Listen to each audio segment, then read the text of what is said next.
सुप्रभातम। स्वागत है आपका हमारे इस विशेष कार्यक्रम में, जिसमें हम आपके लिए लेकर आते हैं भारतीय ज्ञान परंपरा, जीवन के लिए उपयोगी योग, स्वस्थ जीवन शैली का महत्व और आपको बताते हैं बेहतर स्वास्थ्य पाने के प्रभावशाली उपाय। साझा करते हैं आपके साथ संस्कृत का ज्ञान, साथ ही होती है भारतीय संस्कृति की झलक। मैं हूं किरण भारद्वाज।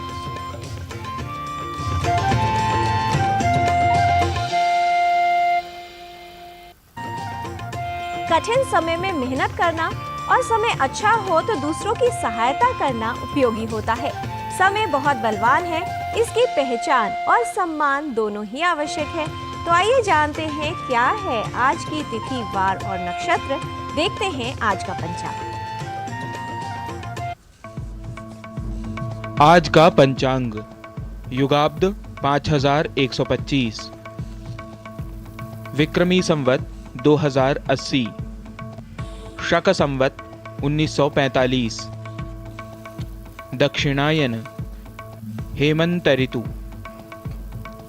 पौष मास, कृष्ण पक्ष, द्वितीया तिथि, शुक्रवार, पुष्य नक्षत्र।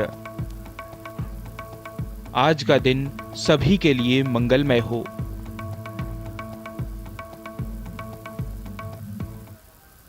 पास यदि हो ज्ञान धन, बढ़े सभी धन आप, वृद्धि ज्ञान की कीजिए, सफल बनेंगे आप। इसीलिए अपने ज्ञान की वृद्धि करना अनिवार्य है। ज्ञान की वृद्धि में उपयोगी होते हैं शब्द और हमारे विचार। तो आइए आपको दिखाते हैं आज का सुविचार सुभाषित। गुणेष्वैव हि कर्तव्यः प्रयत्नः पुरुषैः सदा, गुणयुक्तो दरिद्रोऽपि निश्वरैर्गुणैः समः।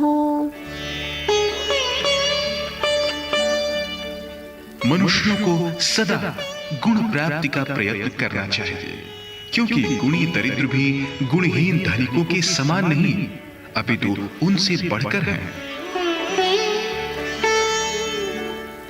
We should always seek noble qualities, as even a poor person with good qualities is considered a greater human being than the ones having tons of wealth but no noble quality.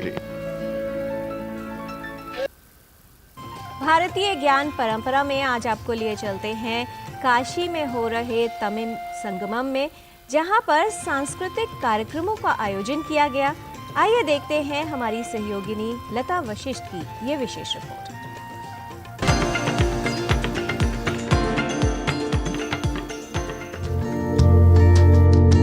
संगच्छध्वं संवदध्वं संवो मनांसि जानतां, देवाभागं यथा पूर्वे संजानाना उपासते।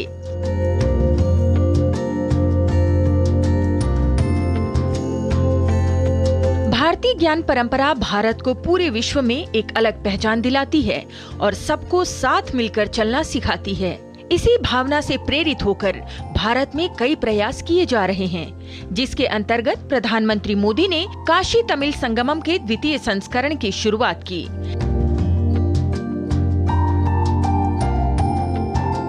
दक्षिण और उत्तर के बीच संबंधों को मजबूत करने, सांस्कृतिक आदान प्रदान को समृद्ध करने और दोनों प्रदेशों की संस्कृति के संगम को बढ़ावा देने के उद्देश्य से काशी तमिल संगमम का आयोजन किया जा रहा है और भारतीय ज्ञान परंपरा की खूबसूरती को न केवल भारत बल्कि पूरी दुनिया में फैलाया जा रहा है।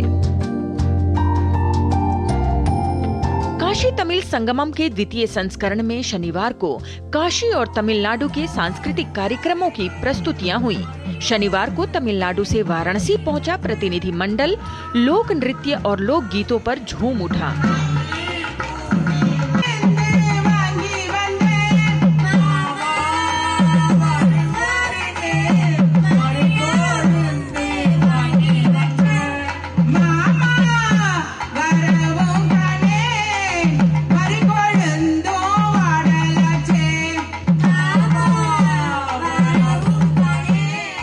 एक भारत श्रेष्ठ भारत की संकल्पना के साथ राष्ट्र को एक सूत्र में पिरोने के लिए माननीय प्रधानमंत्री श्री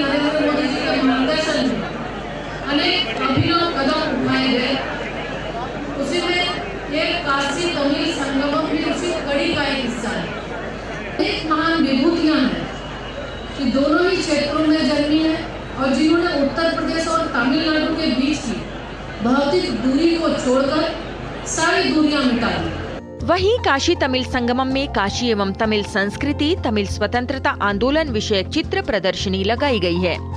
इसमें काशी और तमिलनाडु के भारत रत्न एवं पद्म पुरस्कार से सम्मानित व्यक्तियों की जीवनी को प्रदर्शित किया गया है।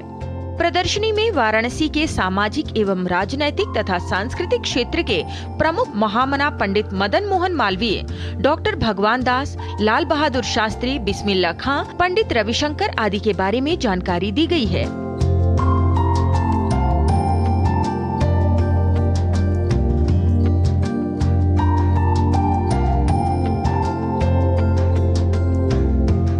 ये चीज़ जो है आगे आने वाली पीढ़ी को बहुत अच्छी जानकारी और बहुत अच्छा चीज़ बताई जा सकती है। प्रदर्शनी में वाकई जो चीज़ भी देखी गई सब लाजवाब है, देख के तबीयत खुश हुई। जो कोशिश है, जो प्रयास है वो जबरदस्त है। हम लोग साथ साथ अपने बच्चों को भी इन सारी चीज़ों को शो करके दिखा सकते हैं कि क्या क्या समागम में है। ये सारी चीज़ें बहुत अच्छे तरीके से ये प्रदर्शनी की गई है, तो बहुत अच्छा लग रहा है हम लोगों को यहाँ पे आके। काफ़ी नॉलेजेबल है, एक साथ सम अप करके काफ़ी कुछ बच्चों को भी सिखाया और बताया जा सकता है। प्रदर्शनी में एक सेल्फी स्पॉट भी बनाया गया है, जिसे लेकर लोगों में खासा उत्साह दिखा। प्रतिनिधि मंडल के सदस्यों ने काशी विश्वनाथ मंदिर, विशालाक्षी मंदिर और सारनाथ का भी भ्रमण किया। वहीं सारनाथ में लाइट एंड साउंड शो के द्वारा भगवान गौतम बुद्ध की कथाएं और पौराणिक कहानियां दिखाई गयी, जिसमें भगवान बुद्ध के जीवन काल को दर्शाया गया है। While traveling on new paths, Siddhartha met many hermits and sages and learned many ascetic practices, mastering them and gradually immersing himself into self-introspection or in a deep meditation. अभी यहाँ सारनाथ में यहाँ का जो बुद्ध ने यहाँ आकर अपने जो बौद्ध धर्म को और ये सिखा दिया और यहाँ घोषणा कर दिया, और अशोक चक्रवर्ती को भी अपने शांति के द्वारा बदला दिया, उसे सुनकर हम चकित हो रहे हैं। We are really grateful to the people, organizers, especially this holy place, ancient temple, showing the history, culture of India, heritage, culture. We are very much proud to be an Indian. इस कड़ी में काशी से दूसरी train रविवार को चेन्नई से Egmore railway station पर पहुंची।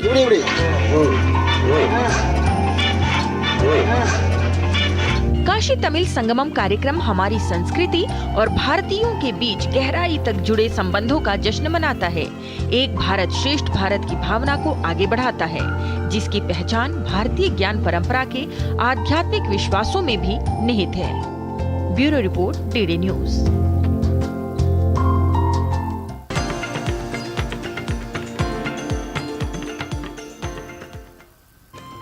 बच्चे हो या वयस्क, सभी को बाजार का खाना काफ़ी पसंद आता है, जिसमें बर्गर होते हैं, नूडल्स होती हैं। काफ़ी प्रचलित हो गया है ये खान पान सभी आयु वर्ग के लोगों में। अगर इनमें मौजूद सब्जियां जो है उनकी साफ सफाई का ध्यान न रखा जाए तो समस्या का कारण बन सकता है।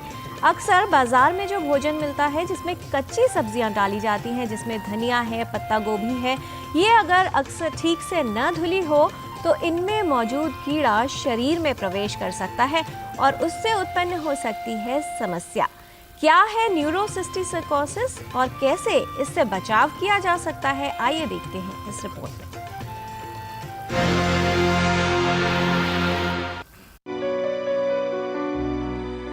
न्यूरोसिस्टिसर्कोसिस मस्तिष्क या तंत्रिका तंत्र में संक्रमण से जुड़ी एक गंभीर अवस्था है जो शरीर में टीनिया सोलियम नाम के परजीवी या उसके अंडे के प्रवेश करने के कारण उत्पन्न होती है।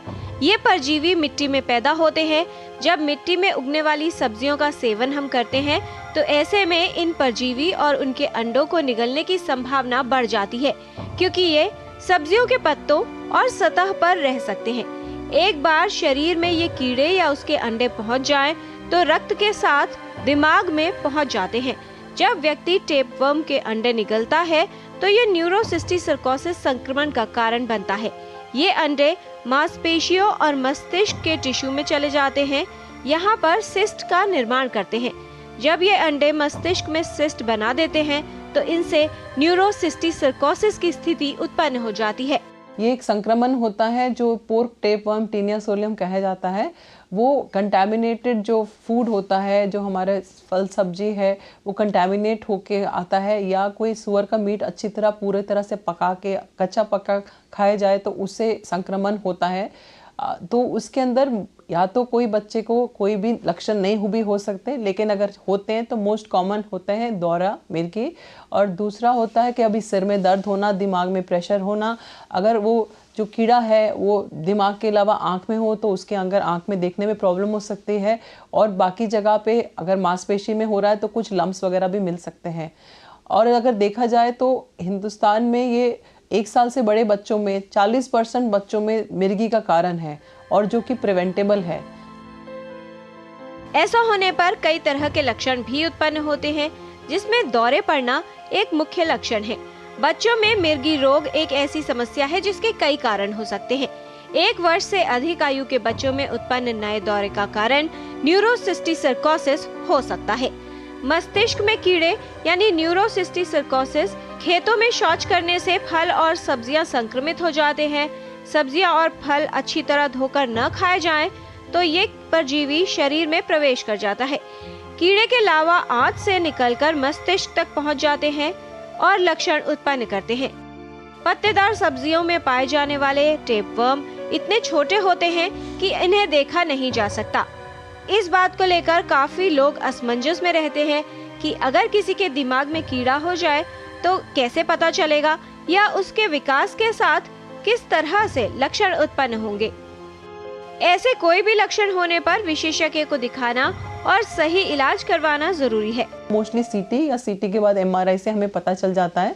जो स्प्रेड होता है ये जो फीको ओरल रूट से होता है, शौच के थ्रू आता है या सुअर के मीट के थ्रू आता है। तो अगर हम ध्यान रखेंगे स्वच्छता का तो ये नहीं होगा। और इसमें अगर दौरे पड़ रहे हैं तो उसके अंदर क्या है कि 3 चीज़ों का इलाज है। दौरों की दवाई का इलाज है एक, दूसरा है कीड़ा मारने की दवाई देनी है, और तीसरा है एक दिमाग का प्रेशर कम में करने के लिए दवाई देनी है, जो कीड़ा मारने वाले से 1 दिन पहले देनी है। और आपको डायग्नोसिस का ट्रीटमेंट हमने बताया। मोस्ट इम्पॉर्टेंट ये रहेगा कि हम जो भी दवाई बताई है नियमित रूप से दें, और जो कीड़ा है उसको फॉलोअप स्कैन में देखते हैं, या तो बिल्कुल चला जाता है या वो निशान छोड़ देता है। अगर निशान छोड़ा है दिमाग में तो लंबे तौर तक दौरे पड़ सकते हैं। तो हम लोग अगर दिमाग में जो सीटी के फॉलोअप में अगर नॉर्मल हो गया है, बिल्कुल कुछ नहीं रह गया, तो हम 6 महीने के बाद भी दवाई टेपर करके दौरे की बंद कर देते हैं, और निशान छोड़ा है तो 2 साल तक दवाई देके फिर टेपर करते हैं। न्यूरोसिस्टिसर्कोसिस से बचाव के लिए आवश्यक है कि खुले में शौच न जाएं। शौच के बाद अच्छी तरह साबुन और पानी से हाथ धोएं। फल और सब्जियां अच्छी तरह धोकर ही खाएं। साफ सफाई का ध्यान रखना और सावधानी रखना न्यूरोसिस्टिसर्कोसिस से बचाव में उपयोगी है। किरण भारद्वाज, डीडी न्यूज।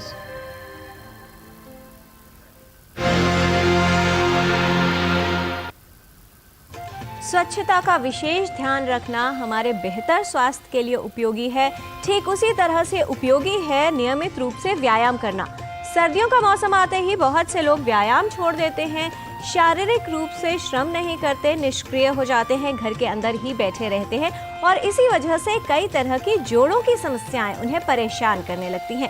सर्दियों के मौसम में घुटनों में दर्द होना काफ़ी आम समस्या हो गई है। ऐसे में कौन सी वो यौगिक क्रियाएं हैं जो आपके घुटनों के दर्द को ठीक करने में सहायक सिद्ध हो सकती हैं? आइए देखते हैं।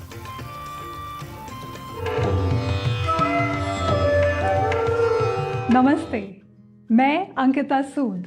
अगर दिन की शुरुआत ही हमने सही ढंग से और यौगिक तरीके से कर ली तो पूरा दिन तरोताजगी से भरा हुआ होगा। जब भी हम सोकर उठते हैं तो हमें ऐसा लगता है कि कुछ मसल्स स्पैज़म में है, कुछ टाइटनेस है, कहीं ना कहीं हमें कहीं दर्द होती है, और कुछ आलस भी भरा हुआ होता है। तो हमारे दिन की शुरुआत हम अपने बेड के ऊपर ही करने वाले हैं। फर्स्ट टेक्निक है, अपने ही बेड पे कर सकते हैं यस्तिक आसन। पूरी तरह से आपने अपने शरीर को ऑपोजिट स्ट्रेच देना है विथ ब्रेथ अवेयरनेस, और फिर वापस धीरे से आ जाएंगे। टेक्निक नंबर 2 पवन मुक्त आसन, जिसमें हमने धीरे से पैर को इस तरह से स्ट्रेच करना है और दबाना है पेट को, जिससे पेट सुबह सुबह नरम होता है। और फिर वापस रिपीट करेंगे दूसरे लेग के साथ। ऐसा हम 5 से 10 बार कर सकते हैं और फिर दोनों लेग्स को भी साथ में कर सकते हैं, रिलैक्स कर सकते हैं। और अब हम कुछ प्रैक्टिकल टिप्स जानेंगे गुरु माँ हंसा जी योगेंद्र से। नमस्कार। आप दिन की शुरुआत कैसे कर रहे हैं, ये निश्चित करेगा कि आपका दिन का अंत भी कैसे हो। जो दिखाए गए आसन है उसके साथ आप 1 गिलास गर्म नींबू पानी ज़रूर पीजिए। अब शांति से थोड़े समय 10-15 मिनट आंख बंद करके सुखासन में बैठिए। सवेरे सवेरे ये शांत मन को करना बहुत ज़रूरी है, क्योंकि वही निश्चित करेगा कि दिन भर में भी आप अपना मन शांत रह के अपने कर्म करें। तो कोशिश यही करनी है कि मन को सही स्थिति में रखना और आनंद से जीना। नमस्कार। सर्दियों में अपने स्वास्थ्य को बेहतर रखने के लिए, समस्याओं से बचाव के लिए योग कीजिए और निरोगी रहिए। यहाँ पर रुकेंगे एक छोटे से विराम के लिए। आप कहीं मत जाइएगा, देखते रहिए डीडी न्यूज़।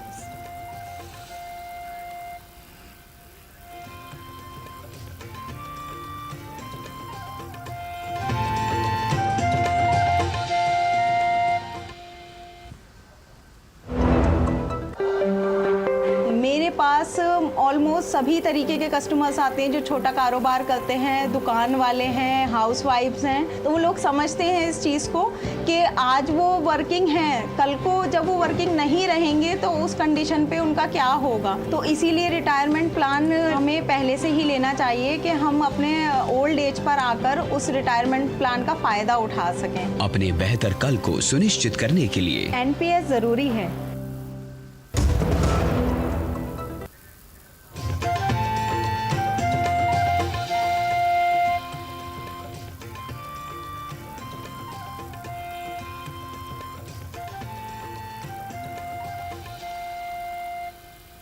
ब्रेक के बाद आपका स्वागत है। अब बात करते हैं संस्कृत भाषा की, जो बेहद प्राचीन भाषा है। हमारे धर्म ग्रंथ जो है संस्कृत में लिखे गए हैं, वो ग्रंथ जो हमें जीवन पद्धति सिखाते हैं और धर्म विज्ञान की बातें बताते हैं।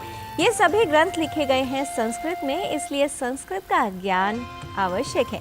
तो आइए चलते हैं हमारे सहयोगी गवीश द्विवेदी की संस्कृत पाठशाला में और लेते हैं संस्कृत का ज्ञान।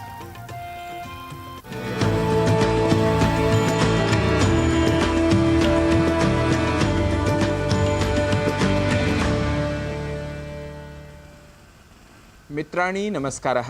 संस्कृतपाठशालायां भवतां सर्वेषामपि स्वागतम्।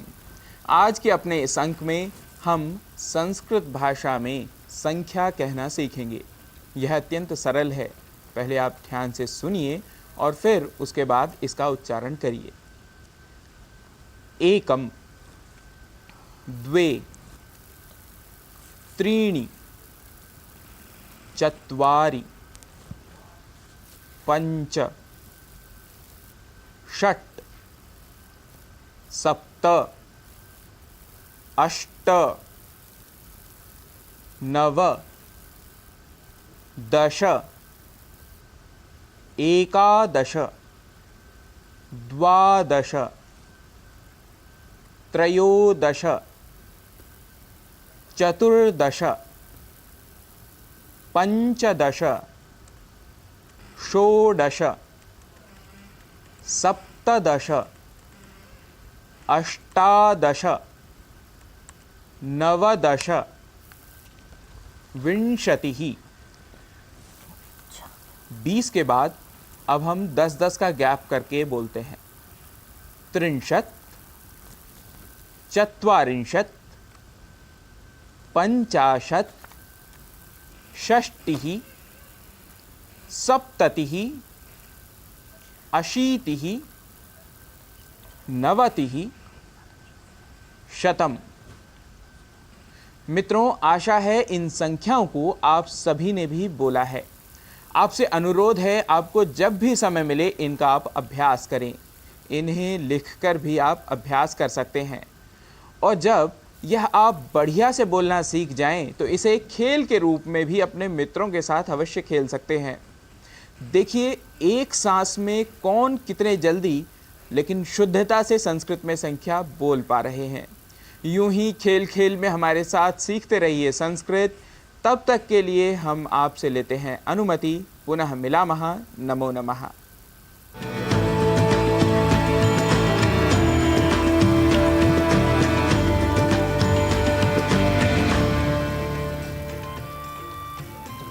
और आइए आज आपको मिलवाते हैं चामराजनगर जिले के एक छोटे से गांव में रहने वाली एक महिला से, जिन्होंने प्रधानमंत्री के मन की बात कार्यक्रम से प्रेरित होकर एक कार्य शुरू किया जैविक उर्वरकों बनाने का, जिससे दूसरों के लिए रोजगार के अवसर पैदा हो रहे हैं।